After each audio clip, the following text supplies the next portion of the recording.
Well, this lesson tonight will help you appreciate Kyle and the other David when they have their sermons.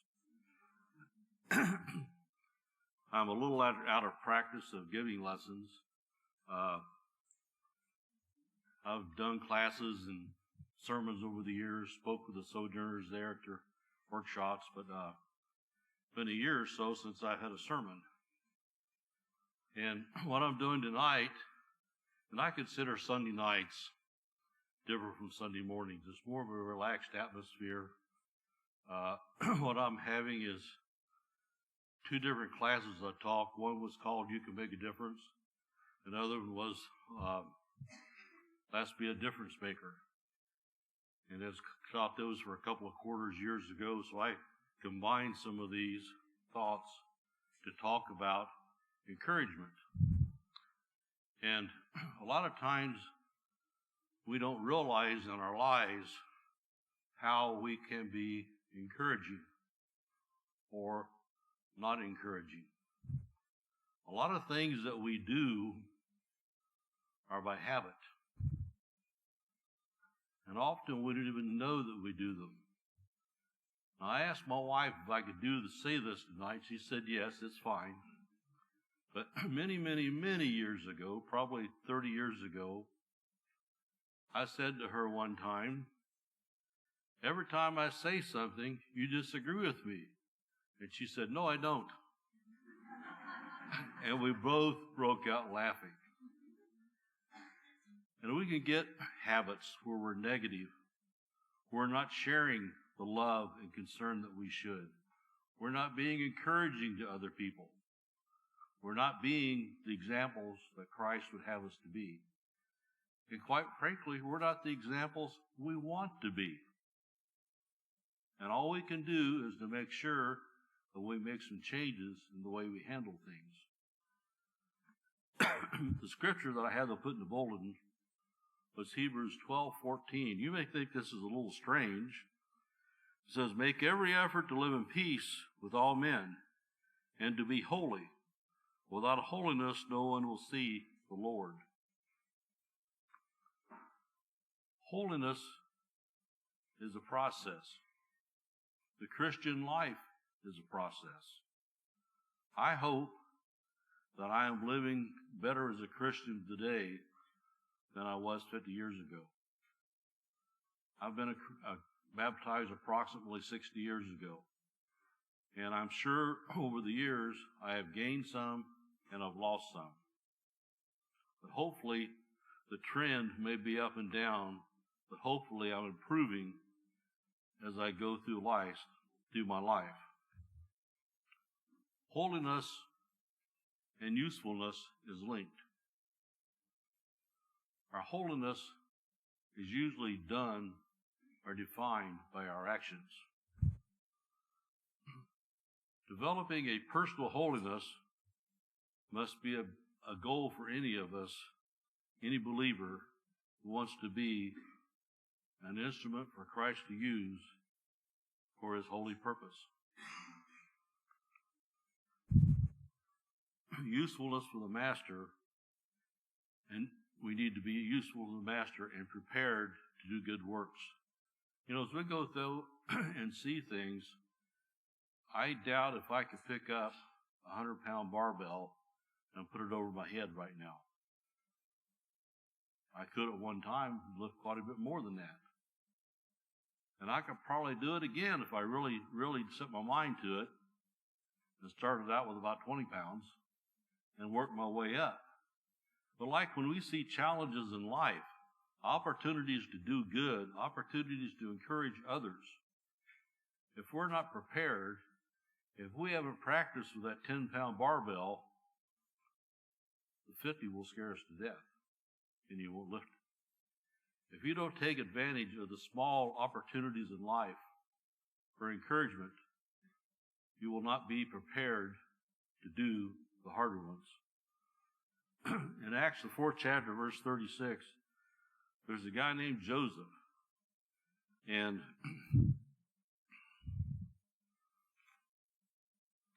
let's see if you recognize this guy. Joseph, a Levite from Cyprus. Anybody knew who he was? You can respond. It's all right. Barnabas. That's what he was known as, Barnabas. If you say Joseph, you would think, well, who is he? Well, he was Barnabas, one of the apostles. And this is what he was known as, the son of encouragement. What is your nickname, would it be? What would they call you if you were to have a nickname? My neighbor back behind me, Harry and Mary, live back there. What do you think Harry looks like? Now, Jim's got a head full of hair back there compared to Harry. But I don't know if that's his real name or not, but that's the only thing I've ever known him by. We've been there almost 5 years, is Harry. I hope that my nickname is one that shows a positive attitude towards serving Christ somehow. But that's what Barnabas was, known as son of encouragement. Now, I could spend the rest of this lesson this evening on how to, or on what, or why, or how we should be encouraging. Trying to convince you from scriptures. What I want to spend the next few minutes is to tell you how, from practical example, how to be an encourager to others. I want us to talk about how the rubber hits the road, how that we can take and put actions in our life to encourage others. One of the first things we must learn to do is to show empathy, to see from their perspective, to listen, to learn to what someone has to say to us, observe their problems. Sojourners has a thing called listening lab that they'll bring to a congregation and teach the family how to listen and how to be able to anticipate things that are going wrong in fellow Christians' lives and help to intervene and help them before it gets to be a disaster. You know, it's a whole lot easier to bring your car back from hitting the gravel at the edge of the road than it is to bring it back when you've hit the ditch. And the same thing in our lives. And quite often, some encouragement from fellow Christians can help us. And I only know of 3 purposes for the church: to teach people about Christ, benevolence, and encourage others, help them get to heaven. That's the 3 works that I see in the Bible for churches. And a lot of things come underneath those, but we need to be encouraging to others. It's a biblical command that we encourage and help others in their Christian life. Quite often, we may have negative comments. We might say to someone, "That shirt went out in the 50s. Or, "I can't believe your hair still looks like that." Or, "My, haven't you put on some weight?" They're just, 3 examples of the hundreds of things we could say to someone that is not encouraging at all. Now, they may be truthful, but they're not necessary. We need to be compassionate and understanding and have empathy to someone. Sometimes we can be encouraging and be totally unrealistic. We might tell a young person, "You can do that, and you can ace that test." And it may be true. Or we can tell them, "You can study hard and you can be the smartest person in the country." Well, that's probably not realistic. But we can encourage them to study. We can encourage someone to do something physically that they can accomplish. If you really work hard, you could probably do that race. You could probably become one of the fastest runners in your high school. But to say, if you work real hard, you could probably do a 3.5-minute mile. Well, I doubt if they can. It's not a realistic expectation. We need to be realistic when we encourage people, to tell them you can, and put something in there that they can accomplish. Help them set goals to reach things. Also, as we do this, we need to look for ways to talk about Christ and your faith. Introduce Christ to them. Tell them how Christ has affected you. I get encouraged when I come up here and I sit here, and usually in this row here there's about 6 little girls. Part of them are back there tonight. But when I see there's about 3, I think at least 3 families represented there, when I see those kids, I'm so encouraged. Because to see them up there, and they're listening. They're paying attention to what's said. And I'm so impressed with some of the young people here and the way that they do. We need to let them know that we've noticed. We need to let their parents know that we notice and the importance that they have. We need to be encouraging to let them know that we observe and appreciate what they're doing. To be encouraging, there's more than one way to help. There's also tangible assets. I remember when I was in Ohio and first time I became an elder, and one of our older members passed away. And after work, I went over to their house, and their son I knew real well, and he had been a minister for several years in another congregation.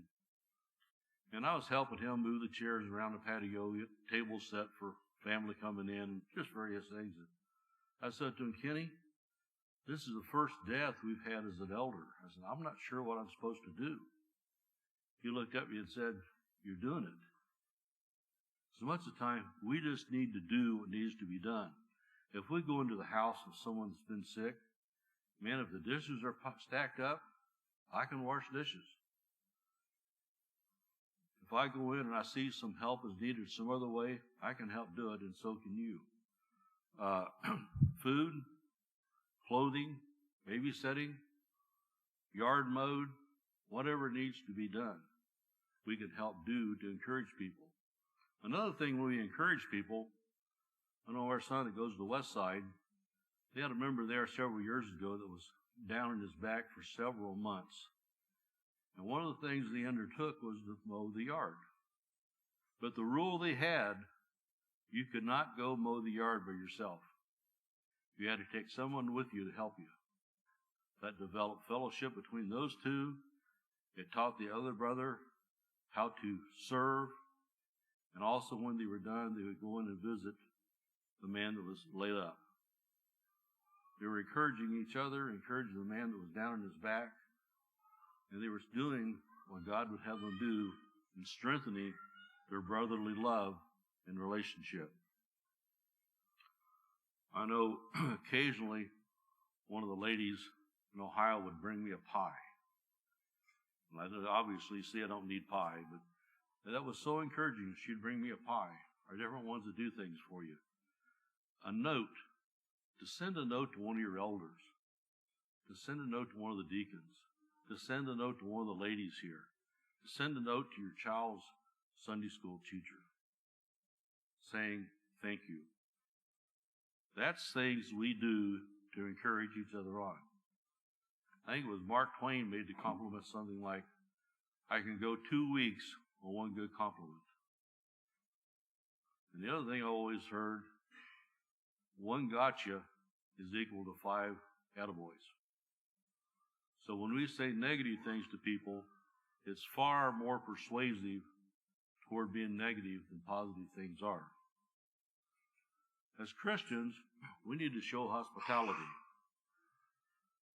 New members, visitors, holidays, we need to include them in our activities, in our family activities when these people are here. Had a conversation with one of the men that attended here recently. We were talking about our early days in the Air Force. And he said, I was a Christian when I went in the Air Force at 19. And he said, I don't see how you could be a faithful Christian when you go into the Air Force like that, because when he went in, he was not. And I said, well, I had something that really helped me a lot. I was stationed at Vandenberg Air Force Base in Longwood, California. And there was a couple there. They had 3 kids, probably 10, 12, 14 years old. And what she did all week long she saved her leftovers. And I was from Ohio with a Tennessee background, and the other 3 or 4 boys I think are all from Texas. Sunday night, we all went to their house with a fresh pot of pinto beans and cornbread and whatever was left over from supper that week. That was our feast of the week. Besides that, the chow hall closed about 5 o'clock on Sunday. That was great. It encouraged us. We went to church and made sure we were there because we were going to go to their house afterwards. You think, well, that's really an odd way to serve. I didn't think so. I loved it. There's so many different ways that we can encourage others and help them throughout their life. That made Sunday evening special to me. We need to show and practice hospitality.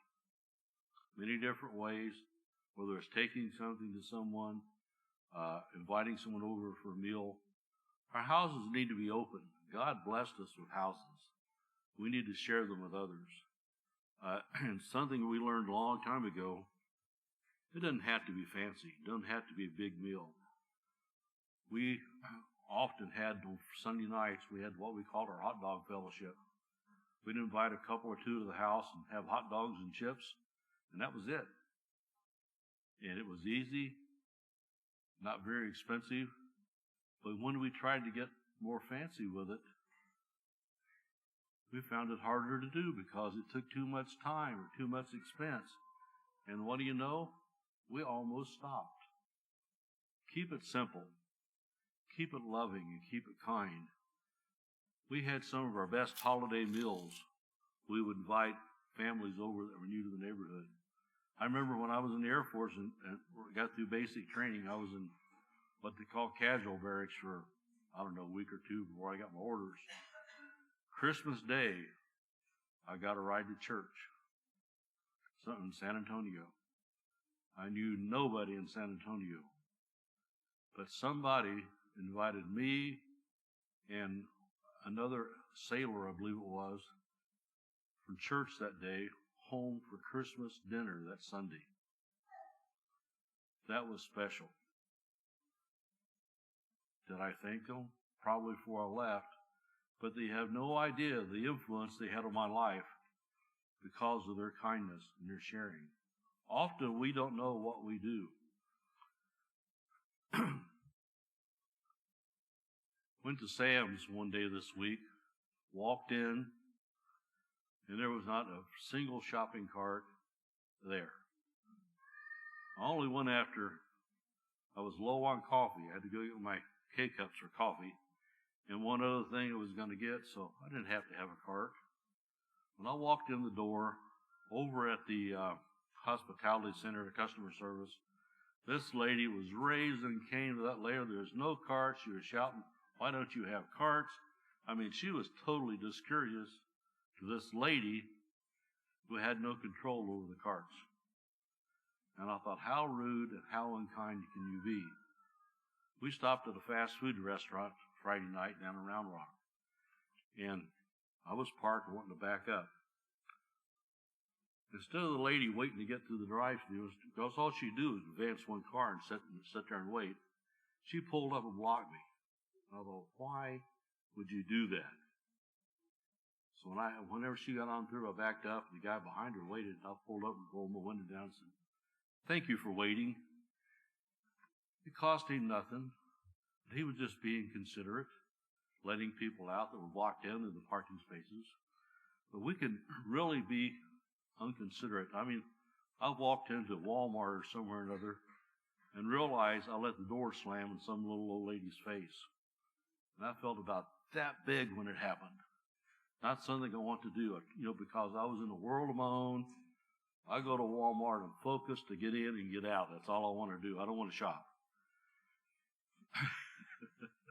So sometimes we could get that way. I never forget we were sitting there in Alba, Texas, a little convenience store, and Joyce got out of the car to go in. She's got to have a fountain drink every day. It's scripture. But she got out of the car to go get the fountain drink, and there's two guys there. One was in his old pickup truck, and you can tell he'd been working on the truck. Another guy pulled in on a motorcycle, And these are guys that have been working. They were dirty. I mean, not, clean dirt, you would say, but they nearly ran over themselves to go up and open the door so she could get in. I was at 7-Eleven one day this week, last week, weeks ago, running together. And I'm a little, sometimes prejudiced when I see people the way they're dressed. Or these two guys walked in behind me or with me, and they were not real, they were sort of dressed goofy, in my opinion. Not badly, but just sort of goofy looking. And we walked up to the register, and all three of us got was a soft drink. And I told the lady, just put all three of them on my card, which was, $3. And I got thanked. And I thought, well, I did that because, I've got to get over my feelings to the way people dress. I've got to fight some of my thoughts that way. And it was just an encouragement thing to them, and also an encouragement thing to me. Finally, I'll wrap this up with a couple other things here. One of my claims to fame, which is very few, I'm an international speaker on family and family relationships. I spoke one time in Ghana at the Village of Hope to the house parents. So that's you got to get it when you can, right? But anyway, one thing we need to be is a marriage builder. We need to be people that are encouraging our spouses and our kids and our family. Think about this. Many young people have never seen a good marriage. Most of the time we learn how to treat our spouses from our parents. If our spouses didn't do a good job, we've probably got troubles from the very get-go. But we need to train each other, train our families, and train our people here how to be a good spouse, how to encourage each other. Do you agree that many people, even in this congregation, have never seen a good marriage close up? I think there's a lot of truth in that statement. We learn from examples that are not good. We can't learn it from TV because so much of the time there all we see is hatefulness and rudeness and unkindness. We need to make sure that we're encouraging our family, encouraging our spouses to be more Christ-like and more loving and more kind. And that comes from the way that we treat them. We need to treat them with kindness and love and compassion. When our younger boy was probably, middle teens, late teens, he came in one day and was saying something to me. And I would come home from work, I would sit in my chair and look at the paper. And whatever he said to me, he said, "You don't even listen to me." Now, I could have repeated every word he said. I said, "Yes, I do." He said, "No, you don't, Dad. You don't even put your paper down." It hurt, but it was the truth. And sometimes we're like that. We don't give the attention to our kids and our spouse that we should. After that, when he came in, I would lay my paper aside for him to talk, or any of the kids to talk what they wanted to say. We need to be building our marriages. Need to be doing this. For years, the congregation in Ohio sent Joyce and I to some kind of a seminar or workshop one time a year. And I would come back and teach a quarter on family or family relationships. And it helped us more than it helped them, because it helped us build a good marriage. Not a perfect, but a good. We're still working on it. Especially me, I'm still working on it. But it's tragic when we use our good works outside but fail to make a difference, a positive difference, in our marriage relationship. We make a difference, but sometimes it may not be a positive relationship. We can make a difference, encourage others, but neglect our spouse, our kids, our grandkids, our parents. Sometimes in this life, we get too busy and often too busy doing nothing that we neglect what's really important in our lives. That's Christ, our family, and our relationships. We get more involved in secular activities, games or whatever it may be, hobbies, and neglect the ones that we love and neglect Christ. Hope this lesson has been something that will help you be encouraged to make a difference, to smile at someone, to say good day, to say appreciate what you do, appreciate what you've done. I hope that goes well for you. Can I help you? Whatever you can do to encourage others. Don't look for the big things. Look for the little things. Develop that habit to do little things of encouragement, and the bigger ones will just come naturally. We as Christians want to follow the example of Christ. We want to follow what we see him doing throughout the scriptures. He did good. Now, I can't heal people like he could, but I can be an encouragement to them. I can assist them in the ways that I can. We need to emulate Christ in our lives, emulate what he did and how he acted, and most of all, how he treated others with love and respect. If you need to respond anyway tonight, this is your opportunity to do so as we stand and sing.